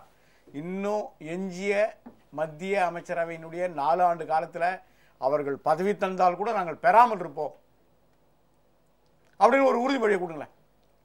இல்ல, கட்டாயம் நாங்கள் இல்ல, ஒருபோதும் கொடுக்க மத்திய மாட்டார்கள். அமைச்சரவையில ஏன்னா, அன்புமணிக்கு எந்த அமைச்சர் பொறுப்பையும் வலியுறுத்த மாட்டோம்னு. மகனை அரசியலிலே வளர்த்தெடுக்க வேண்டும் என்பதற்காகத்தான் இந்த கட்சிக்காக தொடக்க காலத்திலிருந்து உழைத்த பேராசிரியர் தீரன், பூத்தா இளங்கோவன், பொன்னுசாமி, இப்படி தொடக்க காலத்திலிருந்து யார் யாரெல்லாம் உழைத்தார்களோ அவர்களை எல்லாம் கட்சியை விட்டு வெளியே அனுப்பிவிட்டு அவருடைய மகனாபிஷேகம் அவர்கள் சூட்டினார்கள்.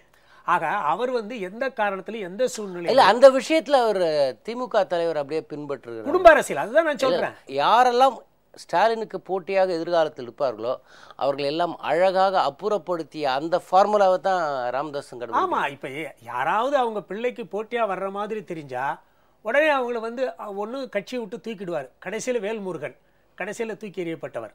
ஆக தொடக்க காலத்திலிருந்து பார்த்தீங்கன்னாக்கா யார் யாரெல்லாம் கட்சிக்காக கடுமையாக உழைத்து அந்த கட்சியை வளர்த்தெடுத்தார்களோ அவர்களை எல்லாம் பழி வாங்கிவிட்டு தன்னுடைய மகனை, தன்னுடைய குடும்பத்தவர்களை பார்த்தீங்கன்னாக்கா அங்கே தன்ராஜிக்கு தான் பதவி கொடுக்குறாரு, எம்பி பதவி கொடுக்குறாரு. காரணம் என்ன? அவங்க குடும்பத்தை சார்ந்தவர்கள். அதாவது வீடு வீடாக போய் பத்திரிகை கொடுத்தார் ஸ்டாலின். வெத்தலை பாக்கு வச்சு கூட வரவேற்கிறதுக்கு நாங்கள் தயார் இல்லைன்னு ஸ்டாலின் சொல்கிறாரு. இதை எப்படி பார்க்குறீங்க நீங்கள்? கூட்டணி சேர்ப்பதற்காக எப்படி வேண்டுமானாலும் முயற்சி செய்வார்கள். இது இந்த புலி வருகிறது என்மேல் படுத்துக் கொள்ளுங்கள் என்கிற ஒரு கதை. வரவே வராது என்று முடிவு செய்த பிறகு இவர்கள் என்ன செய்வார்கள் என்றால், நாங்கள் அழைக்கவில்லை, அவர்களாக வந்தார்கள் என்று ஒதுங்கிக் கொள்வார்கள். இது காலங்காலமாக கடைபிடிக்கப்படுகின்ற ஒரு உத்தி. இன்றைக்கு இருக்கின்ற ஒரு சூழ்நிலையிலே யார் வாக்களிக்க வாக்குச்சாவடிக்கு போனாலும் அவர்கள் ஒரு ஆட்சியின் சாதனைகளை எண்ணி பார்ப்பார்களா மாட்டார்களா? கண்டிப்பாக பார்ப்பார்கள். அப்படி வாக்களிக்க போகும்போது அவர்களுக்கு தாங்கள் பெற்ற நன்மைகள் என்ன என்பது கண்டிப்பாக மனக்கண்ணிலே போகும். ஒரு வாக்காளன் இன்றைக்கு வாக்குச்சாவடிக்கு போகும்போது அவன் என்ன நினைப்பான்? நமது வீட்டிற்கு என்ன கிடைத்தது, நமக்கு என்ன கிடைத்தது, நாம் வாழ்கின்ற சமுதாயத்திற்கு என்ன கிடைத்தது, 4 ஆண்டுகளில் என்ன கிடைத்தது, 5 ஆண்டுகளில் என்ன கிடைத்தது என்றெல்லாம் எண்ணி பார்ப்பான். அப்படி பார்க்கும்போது எதிர்காலம் நம் காலம், இன்பம் தரும் நற்காலம், புது வாழ்வுதனை நல்குகின்ற பொற்காலம் என்றெல்லாம் வருங்கால தமிழகம் வாழ்வு மிக்கதாக, வளம் மிக்கதாக இருக்க வேண்டும் என்றால் இந்த பொற்கால ஆட்சி தொடர வேண்டும் என்றுதான் எதிர்பார்ப்பான். அப்படி இருக்க கூட்டணி முயற்சியோ அல்லது அன்புமணி ஃபார் சிஎம் என்ற முயற்சியோ எடுபடவே எடுபடாது. இன்னொரு செய்தி இதோட தொடர்புடையது. எப்படி ஸ்டாலின் திருமண பத்திரிகை வச்சுட்டு அலையன்ஸுக்கு அலையிறாரோ அதே கதை தான் பாமகவிலையும். நீங்க கடந்த தேர்தலில் பார்த்தீங்கன்னாக்கா திருமண பத்திரிகை வைக்கிறதுக்காக கருணாநிதி கிட்ட போறாங்க. ஆனா அந்த குடும்ப பத்திரிகை, திருமண பத்திரிகை வைக்க போகும்பொழுது அங்கேயே கூட்டணி பேசி அனௌன்ஸ் பண்ணிடுறாங்க.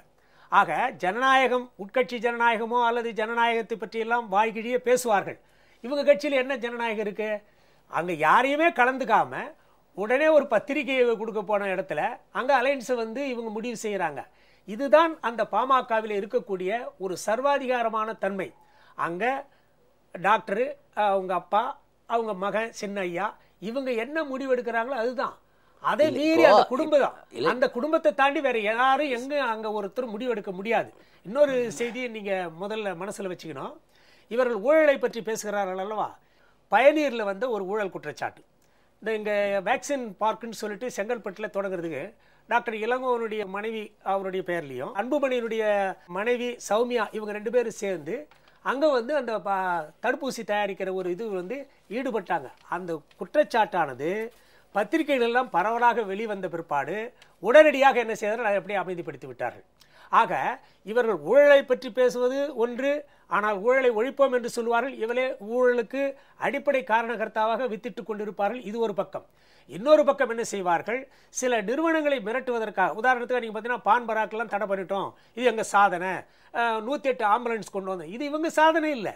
இது உலக வங்கியினுடைய, உலகம் பூரா உலக வங்கியானது அந்த 108 இலவச ஆம்புலன்ஸ் சேவையை அவன் விரிவுபடுத்தி கொண்டிருக்கிறான்.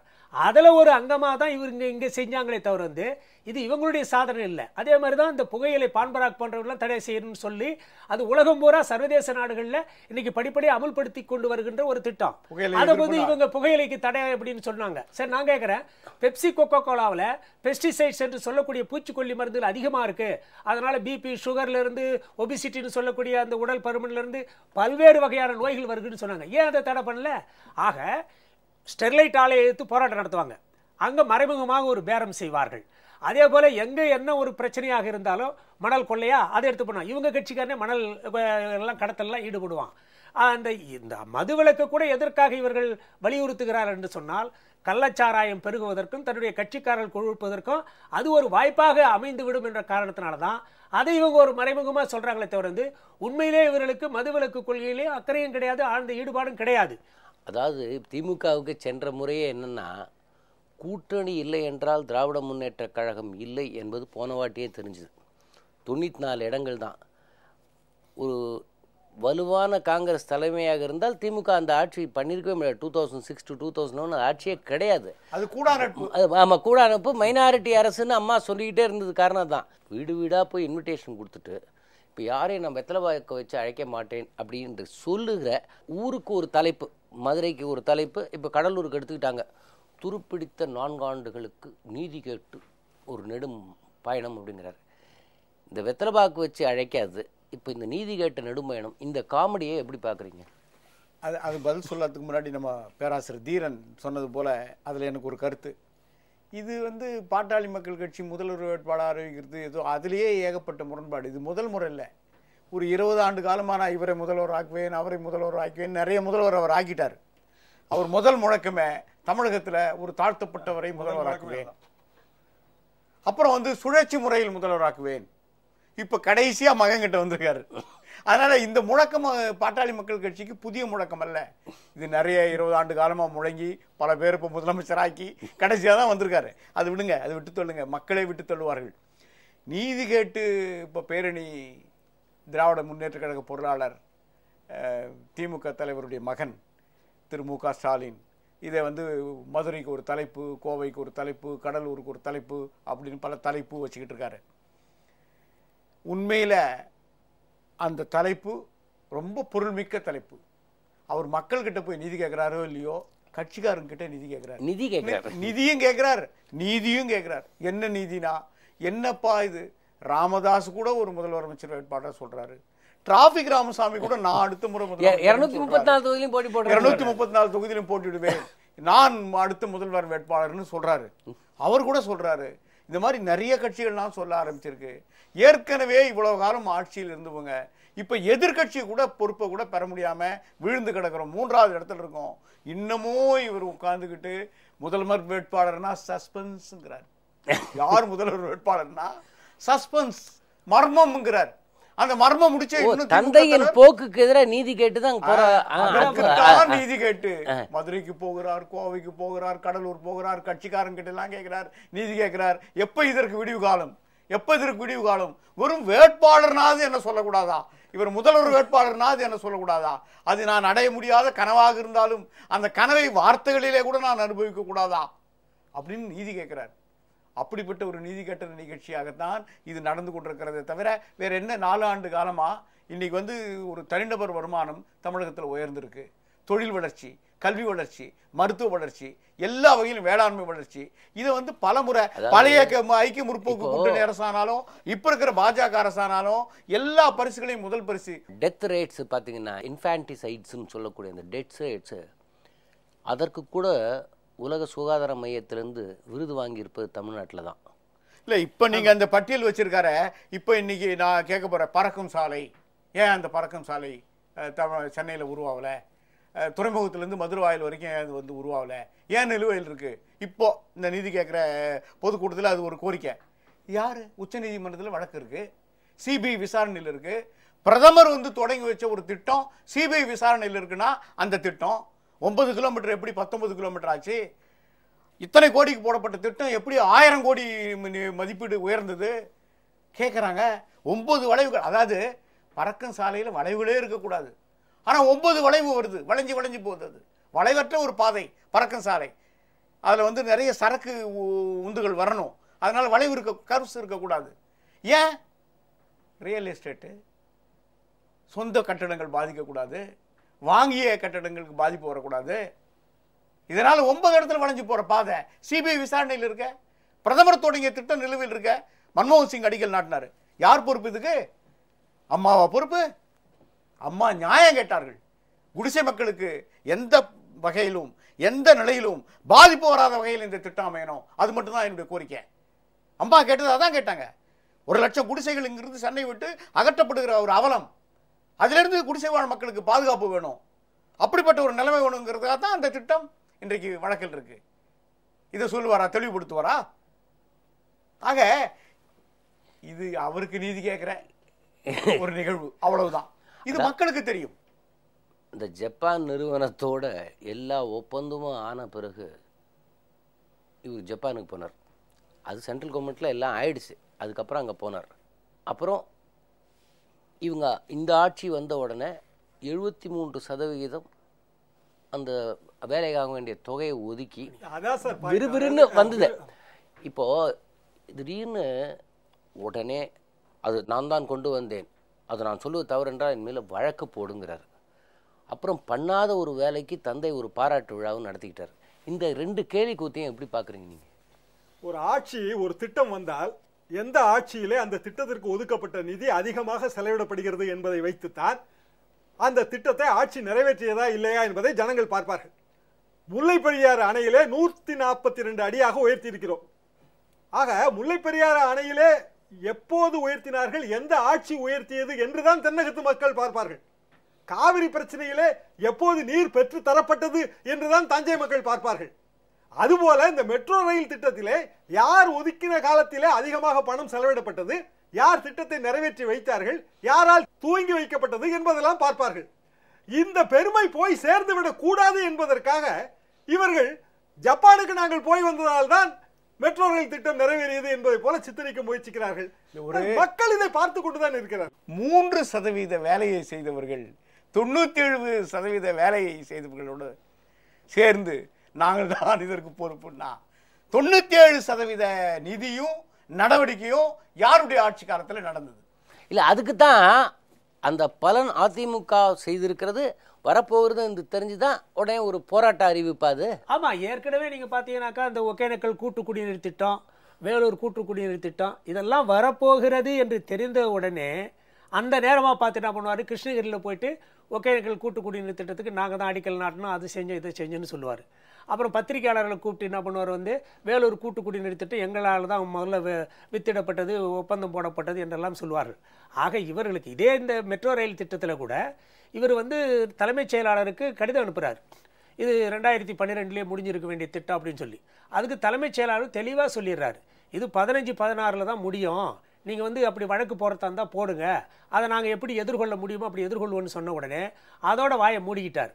ஆக இந்த மெட்ரோ ரயில் திட்டத்தில் கூட இவர் ஆட்சி காலத்தில் எப்படி டிலே பண்ணப்பட்டதுன்றது ஒரு அத்தாட்சி ராஜ்யசபாவிலே பதிவாயிருக்கு. அன்னைக்கு நகர்ப்புற இணை அமைச்சராக இருந்த சவுகத் ராய் அவர் தெளிவாக சொல்லியிருக்கிறார், நாங்கள் 862 கோடி ரூபாய் இதுக்காக ஒதுக்கணும், ஆனால் அன்றைய முதலமைச்சராக இருந்த கருணாநிதி அவர்கள் புரிந்துணர்வு ஒப்பந்தத்தில் கையொப்பம் இடாதனால அந்த நிதி விடுவிக்கப்படாமலேயே செலவிடப்படாமலேயே அப்படியே நின்று விட்டது என்று சொல்லி தெளிவாக சொல்லியிருக்கிறார். ஆக இதிலிருந்து என்ன தெரிகிறது என்றால் இந்த திட்டத்திற்கு ஆய்வு மேற்கொண்டது அம்மா அவருடைய தான். 2003 அதை ஆய்வு மேற்கொண்டு அதற்கான சூழ்நிலைகள்லாம் எப்படி இருக்குன்னு பார்த்து இது பண்ணுவாங்க. என்ன சொல்கிறாங்க, மெட்ரோ ரயில் மோனோ ரயில் என்றெல்லாம் இப்பொழுது குழப்புகிறார்கள். அம்மா அவர்கள் தெளிவாக சொன்னார்கள், மெட்ரோ ரயில் திட்டமானது ஒரு பக்கம் அது பாட்டுக்கு நடந்துகிட்டு இருக்கட்டும், ஆனால் அதே நேரத்தில் மெட்ரோ ரயில் போகாத இடங்களில் இந்த மோனோ ரயில் திட்டம் சாத்தியமானதை தான் அதையும் ஆய்வு செய்தார். ஒரு ஃபீடர் சர்வீஸ்ங்க, அவ்வளவுதான். மோனோ ரயில் ஃபீடர் சர்வீஸ். இவங்க போய் பார்க்கறதே இல்லை. இது சிட்னில மோனோ ரயில் சிஸ்டம் நான் டிராவலே பண்ணியிருக்கிறேன். மெட்ரோ ரயில் உலகத்தில் உள்ள பல நாடுகள்ல நான் டிராவல் பண்ணியிருக்கிறேன். மோனோ ரயில் என்பது குறைந்த அளவிலான பயணிகளை ஏற்றிக்கொண்டு குறுகிய இடத்தின் வழியாக செல்வது. அதாவது நம்ம விட்டிருக்கிற இந்த சிற்றுந்து அந்த மாதிரியான ஒரு திட்டம். மோனோ ரயில் திட்டம் நமக்கு அவசிய தேவை. மோனோ ரயில் திட்டமும் ஒருங்கே நிறைவேற்றப்பட வேண்டும் என்பதுதான் நமது கோரிக்கை. அதைத்தான் திட்டமிட்டார்கள். இவர் வேண்டுமென்றே இந்த மோனோ ரயில் மெட்ரோ ரயிலை குழப்புகிறார். மக்கள் குழப்புவார்கள் என்று எப்படித்தான் இவர்கள் நினைக்கிறார்கள் என்று எனக்கு புரியவில்லை. மக்கள் குழப்புவதே இல்லை, அதுதான் உண்மை. நான் பார்த்து கொண்டே தான் வருகிறோம். குழப்பமே இல்லாமல் இருப்பவர்கள் மக்கள் தான். உண்மையிலேயே இவர்களுக்கெல்லாம் தெம்பு இருந்தால் திராவிட முன்னேற்ற கழகத்தின் முதலமைச்சர் வேட்பாளர் யார் என்பதை இவர்கள் அறிவிக்க வேண்டும். ஒரு கூட்டணி கட்சி இன்றைக்கு சொல்கின்ற இந்த EVKS இளங்கோவன் கூட துண்டை காணோம் துணியை காணோம் என்று ஓடி விடுவார். வேண்டுமானால் பார்த்துக் கொள்ளுங்கள். இங்க அதிமுகவை பொறுத்தவரையில் தான் சிறுபான்மையினர் எல்லாருடைய நலனையும் பாதுகாக்கிறது. சார், ஆம்பூர்ல ஏற்பட்ட பிரச்சனை சின்ன பிரச்சனை அது பெரிதாகாமல் பார்த்து கொள்ளப்பட்டது இந்த ஆட்சியால் தான். அது நாம் கண்டிப்பாக நினைவில் வைத்துக் கொள்ள வேண்டும். அதை விட பெரிய பிரச்சனையா மாத்திருப்பாங்க இதை. பொதுவாக நீங்கள் பார்த்தால் பெரிய உண்மையை நாம் புரிந்து கொள்ள வேண்டும். 2009 ஈழத்தில் இனப்படுகொலை நடைபெற்று கொண்டிருந்த நேரத்தில் இவருடைய தந்தையார் தான் சொன்னார், அதுக்கு முன்னாடி ஈழத்தமிழர்களுக்காக 7 ஆண்டல்ல 70 ஆண்டானாலும் சிறை செல்ல தயார்னு சொன்னார். ஆனால் இவங்க அன்புமணி அவர்கள் ஆட்சியில் இருந்த பொழுது கடைசி வரையில் பதவி சுகத்தில் இருந்துட்டு அந்த நேரத்தில் எந்த விதமான ராஜினாமா கூட செய்யாமல் கடைசி வரையில் அவங்க சம்பாதிக்க வேண்டியதை சம்பாதிச்சுட்டு தான் வெளியே வந்தாங்க. அந்த நேரத்தில் திருமாவளவன் ஒரு பக்கம், இவங்க ஒரு பக்கம் சாதி கலவரத்தை இங்கே தூண்டி விட்டு கொண்டிருந்தார்கள். ஒரு இனப்படுகொலை நடைபெற்று கொண்டிருக்கிற நேரத்தில் மக்களை திசை திருப்புற மாதிரி அந்த உணர்வுகளை மழுகடி, எப்படி கருணாநிதி அவர்கள் உண்ணாவிரத நாடகம் நடத்தி அந்த உணர்வை மழுகடித்தாரோ, எப்படி எம்பிக்கள் ராஜினாமா என்று சொல்லி ஒரு நாடகம் நடத்தினாரோ, அதே மாதிரி தான் இந்த பாமகவும் சரி அல்லது திருமாவளவனை போன்றவர்கள் சரி, இங்கே ஒரு சாதி மோதல்கள் உருவாவதற்கு அடிப்படையாக இருந்து கொண்டு அந்த கவனத்தையே மக்களுடைய உணர்வுகளே மழுங்கடிக்கிற அளவுக்கு ஒரு பக்கம் சாதி கலவரது. ஆனால் அம்மா அவர்கள் அது தர்மபுரி கலவரமாக இருந்தாலும் சரிதான், அல்லது மரக்காணமாக இருந்தாலும் சரி, வேறு அம்மா அவர்கள் ஆட்சிக்கு வந்தாலே தமிழ்நாடு ஒரு அமைதி பூங்காவாக இருக்கும், சாதி மத கலவரங்கள் தோன்றாது. ஆக இவர்களுக்கு எப்படியாவது சாதி உணர்வை காட்டி தமிழ்நாட்டினுடைய ஆட்சி அதிகாரத்தை படுத்தி விடலாமா? வன்னியர் பகுதிகளிலேயே வன்னியர் அத்தனை பேருமே ஒரு கட்சி பின்னாடி கிடையாது. அப்படி இருக்கும் பொழுது இவர்கள் என்ன நினைக்கிறார்கள் என்று சொன்னால், அவங்களுக்கு பிடிச்ச கட்சியில் அவங்கவுங்க இருக்கிறாங்க. அப்படி இருக்கும் பொழுது அந்த வன்னியர்களுக்கு இவங்க ஆட்சி அதிகாரத்தில் இருக்கும்போது எதையும் செய்ய மாட்டாங்க, அந்த குடும்பங்களுக்கு எந்த விதமான நிவாரண உதவிகளையும் வழங்க மாட்டாங்க, தியாகிகளுக்கு வீடு கட்டி தருவாங்க. இன்னைக்கு அம்மாவுடைய பசுமை இல்ல வீடுகளை தான் அந்த தியாகிகள் அனுபவிச்சுட்டு இருக்கிறாங்களே தவிர இவங்க அந்த வாக்குறுதியை நிறைவேற்றலை. அந்த தியாகிகளுடைய குடும்பங்களுக்கு கறவை பசுக்கள் தருவேன் என்றெல்லாம் சொன்னார்கள். இன்றைக்கு விலையில்லா கறவை பசுக்கள் ஆடுகளை எல்லாம் அம்மா அவருடைய ஆட்சி வழங்கி கொண்டிருக்கிறது. அதை அந்த தியாகிகள் குடும்பம் உட்பட எல்லோரும் இன்றைக்கு அனைத்து சமுதாய மக்களும் இன்றைக்கு அனுபவித்துக் கொண்டிருக்கிறார்கள். ஆக உயர் சிகிச்சை, இவர் அன்புமணி சொன்னது கூட என்ன பார்த்தீங்கன்னாக்கா, நான் மத்திய சுகாதாரத்துறை அமைச்சராக இருக்கும் பொழுது ஜனாதிபதி பிரதமருக்கு என்ன சிகிச்சை முறை கிடைக்கிறதோ அவை அத்தனையும் கிராமத்தில் இருக்கக்கூடிய குப்பனுக்கும் சுப்பனுக்கும் கிடைக்க செய்வேன்னு சொன்னார். எங்க செஞ்சாரு? எல்லாத்தையுமே கட்டணமாக்கினார். அரசு மருத்துவமனைகளில் சோதனை உட்பட சிகிச்சை உட்பட அத்தனையும் கட்டணமாக்கினார். அதுதான் அன்புமணியுடைய சாதனை. ஆனால் அம்மா அவர்கள் புதிய சட்டமன்ற வளாகத்தை பன்னோக்கு உயர் சிகிச்சை மருத்துவமனையை ஆக்கி அதை மிக சிறப்பாக இன்றைக்கு செய்து கொண்டிருக்கிறார்கள். இன்றைக்கு 10 லட்சம் பேருக்கு மேல அம்மாவுடைய மருத்துவ காப்பீட்டு திட்டத்தினாலே பலனடைந்து கொண்டிருக்கிறார்கள். விரிவாக்கம் செய்யப்பட்ட அதை விட இந்த டென்டல் காலேஜ்ன்றது எத்தனை வருஷமா இருக்கு? 62 வருஷம். ஆனால் அதை கூட பிளான் பண்ணி இன்னைக்கு டென்டல் சர்ஜரி எவ்வளோ முக்கியமாக வந்திருக்குன்னு டென்டல் சர்ஜரி திறந்தாச்சு. இப்போ பொழுது கூட 2 கால்நடை மருத்துவக் கல்லூரிகளை தொடங்கி வைத்திருக்கிறார்கள் 2 இடங்கள். அதாவது பிரைவேட் காலேஜஸ் வந்துக்கிட்டே இருக்கிற அதே நேரத்தில் பார்த்தீங்கன்னா கவர்மெண்ட் காலேஜஸ் நிறைய திறந்துக்கிட்டே வராங்க. இப்போது இதில் இன்னொரு விஷயம் என்னென்னா, முஸ்லீம் லீகை பல்வேறு அமைப்புகளாக உடைத்த பெருமை கருணாநிதிக்கு சேரும். இவர் திராவிட முன்னேற்ற கழகத்தில் எத்தனை இஸ்லாமியருக்கு கட்சியில் பொறுப்பு, ஆட்சியில் பொறுப்பு, ஒரு மந்திரி ஒரு பேருக்கு ஒன்று கொடுப்பார், வேறு யாருக்கு என்ன பண்ணியிருக்கார்? இந்த தாழ்த்தப்பட்ட சிறுபான்மை விஷயத்தை மட்டும் சொல்லுங்கள். வழக்கமாக மக்களிலேயே வாக்குகளை பெறுவதற்காக திமுக தங்களை சிறுபான்மை மக்களுடைய பாதுகாவலர், ஒடுக்கப்பட்ட மக்களுடைய பாதுகாவலர் அப்படிங்கிற வகையில் இவங்களே அவர்களிடமிருந்து மிக பெரிதான ஒரு எந்த விதமான அங்கீகாரமும் இவர்களுக்கு கிடையாது. கடந்த காலங்களில் நீங்கள் எப்போ பார்த்தாலும் கிடையாது. ஆனால் இவங்களே நாங்கள் சிறுபான்மை மக்களின் பாதுகாவலராக, அரணாக, ஒடுக்கப்பட்ட மக்களின் பாதுகாவலர்களாக, அரண்களாக இருப்போம் அப்படின்னு இவங்களே திமுக தலைமை சொல்லிக் கொள்ளுகிற வழக்கமான வாடிக்கையான ஒரு முழக்கம் அது, அவ்வளோதான். ஆனால் அது உண்மை இல்லை. ஏன்னா இந்திய யூனியன் முஸ்லீம் லீக் தமிழகத்தில் பிளவுபட்டதுக்கு காரணம் திமுக தலைவர் கருணாநிதி. இதை முஸ்லீம் லீக் தலைவர்களே பேராசிரியர் அப்துல் சமத்தோ அப்துல் லத்தீப் அவர்களோ 2 பேருமே பகிரங்கமாக பொதுக்கூட்டங்களில் சொல்லியிருக்காங்க. எங்களை உடைத்தவர்கள் அப்படின்னு மாறி மாறி அவர்களை சொல்லியிருக்கிறார்கள். அதே போலவே தாழ்த்தப்பட்ட மக்கள் இருக்கு பாருங்க, எப்போவெல்லாம் தமிழகத்தில் சாதி கலவரம் ஏற்படும்னா திமுக ஆட்சியில் தான் ஏற்படும். திமுக ஆட்சியில் தான் சாதி கலவரம் இருக்கும். போராடி பெற்ற பாஸ்டர் அம்பேத்கர் மாவட்டத்தை எப்போ இழந்தோன்னா, பாஸ்டர் அம்பேத்கர் இருக்கட்டுங்க, பெரியார் மாவட்டம், காமராசர் மாவட்டம், ராசாசி மாவட்டம், அண்ணா மாவட்டம், யாரை இதெல்லாம் எப்போ பெயர் மாற்றப்பட்டது? இவர்களெல்லாம் என்ன ஜாதி தலைவர்களா? தந்தை பெரியார் ஜாதிவாதியா? பேரறிஞர் அண்ணா ஜாதிவாதியா? பெருந்தலைவர் காமராஜர் ஜாதிவாதியா? பாபா அம்பேத்கர் ஜாதிவாதியா? எப்படி இந்த பெயர்கள் எல்லாம் எப்போ வந்து எடுக்கப்பட்டது? இதே காரணத்தை முன்வைத்துதான் திமுக ஆட்சியில தமிழகத்துல புரட்சித் தலைவர் எம்ஜிஆர் அவர்களாலும் புரட்சித் தலைவி அம்மா அவர்களாலும் உருவாக்கப்பட்டவர்கள் எல்லாம் பெயர் மாற்றம் செய்யப்பட்டது, ஜாதியத்தை காரணம் காட்டி. ஆக அது வித்திட்டது, விதை போட்டது திமுக. முதல் இன்றைக்கு வந்து ஏதோ நான் 3% இடஒதுக்கீடு தந்தேன், என்னுடைய ஆட்சியில் அருந்ததியர் சமூகத்துக்கு தந்தேன், ஒடுக்கப்பட்ட மக்களில் மேலும் ஒடுக்கப்பட்டிருக்கிற ஒரு சமூகத்தை கைதூக்கி விடுவதற்காக அரசியல் சட்ட மரபுகளுக்கு மாறாக கூட நான் இதை செய்தேன் அப்படின்னு திமுக தலைவர் மார்த்தட்டி கொள்கிறார். ஆனால் உண்மை என்னன்னா, தமிழ்நாட்டு வரலாற்றிலேயே முதல் அந்த சமூகத்தை சார்ந்த ஒரு IPS அதிகாரி பெரிய பொறுப்பில் வந்தார், காளியப்பன். அந்த காளியப்பனை தகுதி இல்லை, திறமை இல்லைன்னு பணி நீக்கம் செய்தவர் முதலமைச்சராக வந்த உடனே 68 திமுக தலைவர் கருணாநிதி. புரட்சி தலைவராகட்டும், அம்மாவாகட்டும், அவங்களாம் சாதிகளுக்கு அப்பாற்பட்டவர். சாதிங்கிற அந்த சிந்தனைக்கு உணர்வுக்கு ஒரு வாட்டி கூட அவங்க பேச்சிலே செயல்ல வராது. எல்லாருக்கும் டோட்டல் சொசைட்டிக்கு நான் என்ன நல்லது பண்ண போறேன், அவ்வளவுதான்.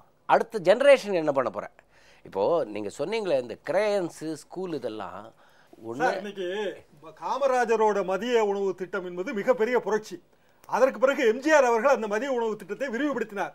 இன்றைக்கு மதிய உணவு திட்டம் வாரத்திற்கு 5 முட்டை என்கின்ற அளவில் இருக்கிறது. அதுவும் ஒரு நாள் முட்டையோடு தக்காளி சேர்த்து பொரியல், மற்றொரு நாள் அது மிளகு சேர்த்து பொரியல் என்று மாற்றி தருகிறார்கள். கிராமங்களில் இருக்கின்ற பள்ளிகளில் இன்றைக்கு IED, அதாவது இன்டகிரேட்டட் எஜுகேஷன், அதாவது மாற்றுத்திறனாளி குழந்தைகள் ஒதுக்கி வைக்கப்படக்கூடாது என்று அவர்களையும் சேர்த்து கல்வி பயிற்றுவிக்கக்கூடிய ஒரு திட்டம். அது சில ஊராட்சி ஒன்றியங்களிலே 5 லட்சம் ரூபாய் அளவுக்கு அதற்கு உபகரணங்கள் வாங்கி போட்டிருக்கிறார்கள்.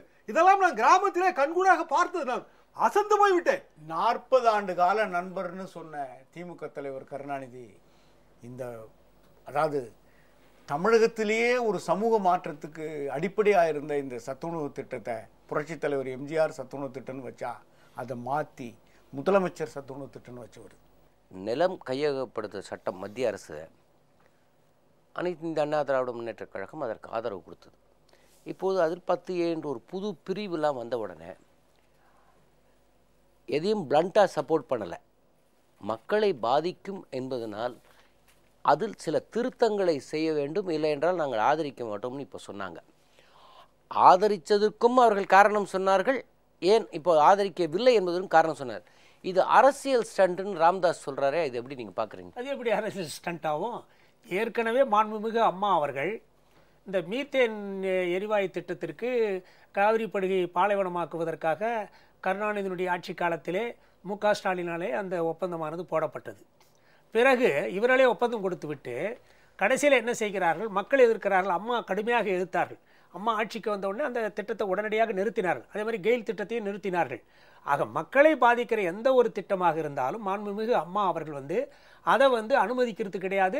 தன்னுடைய கடந்த கால வரலாற்றில் பார்த்தீங்கன்னா இந்த ரெண்டும் ஒரு முக்கிய உதாரணமாக தெரியுது. அதோட இன்னைக்கு இதில் தனியார் கல்வி நிறுவனங்களோ மருத்துவமனைகளோ அதுக்கெல்லாம் இது பண்ணக்கூடாதுன்றதுனால தான் அம்மா அவர்கள் கிராமப்புற விவசாயிகளுக்கு எந்த விதமான பாதிப்பு இருக்கக்கூடாது. அந்த அடிப்படையில் தான் இன்றைக்கு என்ன செய்கிறார்கள்னா இந்த திருத்தங்கள்லாம் கொண்டு வரப்படணும், இல்லைன்னா ஆதரிக்க முடியாது என்று தெளிவாக அம்மா அவர்கள் சொல்லுகிறார்கள். ஆனால் ராமதாஸ் அவர்கள் இதை போய் ஸ்டண்ட்னு சொல்றதுக்கு என்ன காரணம் இருக்கு சார்? இந்த 10A புதிய பிரிவு சார், முதல்ல அது எப்படி இருந்துச்சுன்னா, பாதுகாப்பு மற்றும் ராணுவ தளவாட உற்பத்தி, மின்மயமாக்கல், ஏழைகளுக்கு வீட்டு வசதி, தனியார் அரசு பங்களிப்பில் உருவாகும் திட்டங்களுக்கான நில உரிமை, இது அரசுகிட்ட இருக்கணும் அப்படிங்கிறது இந்த நில ஆர்ஜித சட்டத்தோட திருத்தமா இருந்துச்சு. அதை நம்ம ஆதரிச்சோம், அது கரெக்ட். அதுக்கு பிறகு அதை மேற்கொண்டு அதை எப்படி மாத்துறாங்க அப்படின்னா, அதை விவசாயிகளையும் அதில் கொண்டு வந்தாங்க. கொண்டு வந்தா அது பயங்கரமா பாதிக்கும். அது மட்டும் இல்லாமல் நிலம் என்பது எப்போதுமே இந்தியாவிலே அது மாநிலத்தின் பொறுப்பில் இருக்கிற ஒரு விஷயம். நிலம் நம்ம தானே நில வரி வாங்குறோம், நிலம் மாநிலத்தில் தானே இருக்க முடியும். மன்னராட்சி காலத்திலே மன்னர்களிடம் நிலம் இருந்தது, எல்லோருமே குத்தகைதாரர்கள் தான், ராஜாக்களும் ஜமீன்தார்களும் இருந்த காலம். வெள்ளைக்காரன் ஆட்சிக்கு வந்த பிறகு நிலத்தை அரசு உடைமையாக்கி, பிறகு கொஞ்சம் கொஞ்சமாக ஜமீன்தாரி முறை பசுமன் முத்துராமலிங்க தேவர் மாதிரி பெரிய தலைவர்கள் எல்லாம் அதை எதிர்த்து போராடி அதுக்கு பெரிய வரலாறு இருக்கிறது. இப்போது இந்த நில ஆர்ஜித சட்டம் 2011 அது தொடர்ந்து ஆலோசனையில் இருக்கின்ற அந்த சட்டத்தை ஏன் ஆதரித்தோம் என்றால் அந்த சட்டத்திலே நாம் கோரிய திருத்தங்களை செய்தார்கள் என்பதால். இப்போது ஏன் எதிர்க்கிறோம் என்றால் இந்த சட்டத்திலே பாதிக்கக்கூடிய மேலும் பல திருத்தங்களை கொண்டு வந்திருக்கிறார்கள். ஏற்கனவே சில சட்ட திருத்தங்களை நம்முடைய முதலமைச்சர் அம்மா அவர்கள் முன்மொழிந்தார்கள். அந்த திருத்தங்களை அவர்கள் வலியுறுத்தினார்கள், எதிர்நோக்கினார்கள். அது இல்லாத பட்சத்தில் உறுதியோடு இதை எதிர்க்கிறார்கள். நேர்மை, துணிவு, உறுதி, இதுதான் இதில் புறப்படுது. கொள்கை உறுதி, அதில் அது செயல்படுத்துறதுல இருக்கிற நேர்மை, அதை முரண்பாடு வருகிற போது எதிர்க்கிற துணிவு, இந்த மூன்றும் இருக்கு. கொள்கை உறுதி இருக்கு, செயல்படுகிற நேர்மை இருக்கு, அதை எதிர்க்கிற அந்த முரண்பாடு வருகிற போது எதிர்க்கிற துணிவு இருக்கு. அதாவது எங்க ஸ்ட்ரென்த் இருக்கு? மாநிலத்தில் சுயாட்சி, மத்தியில் கூட்டாட்சி அப்படின்னா மாநில கௌரவம் எல்லாம் பேசிவிட்டு 25 ஆண்டுகளாக விபி சிங் காலத்திலேருந்து ஆட்சியில் இருக்காங்க. கொஞ்சமாக மாநில உரிமைகளை விட்டு கொடுத்தவர் திமுக தலைவர். இப்படிப்பட்ட ஒரு சூழலில் திராவிட முன்னேற்ற கழகத்தை இனி எந்த கட்சிகளும் நம்ப தயாராக இல்லை. திருமாவளவன், வைகோ, இடதுசாரிகள் புதுசாக ஏதாவது அமைப்பாக்கலாம் என்று அவர்கள் கூடி பேசுகிறார்கள். காங்கிரஸில் வேட்பாளர் வரல. அப்புறம் இங்கே ஈவிகே சிவலங்கவன் குரல் ஒன்று, டெல்லியிலேருந்து வருகிற முகில் வாசிக்குடைய குரல் வேறு. அப்புறம் இங்கே தேமுதிக கேட்கவே வேண்டாம். அவர் தன்னையே தான் எப்படி ஒரு ஹீரோவாக இருந்தவர் தன்னை எப்படி ஒரு காமெடியன் ஆக்கி கொள்ளலாம் என்பதற்கு அவரே உதாரணம் காட்டிவிட்டார். சாதனைகள் நிறைந்த ஆட்சி நடந்து கொண்டிருக்கும் போது தமிழகத்தின் எதிர்க்கட்சிகள் தங்கள் முகமூடிகளை காட்டி வேஷம் போட்டு கொண்டிருப்பதை மக்களுக்கு சொல்ல வேண்டும் என்பதற்காக உங்களை அழைத்தோம். உங்கள் மூவரின் நேரத்தையும் எங்களோடு ஒதுக்கியதற்காக மனமார்ந்த நன்றி. வணக்கம். நேயர்களே, நடந்தது என்ன நிகழ்ச்சியில் நாம் மீண்டும் சந்திப்போம்.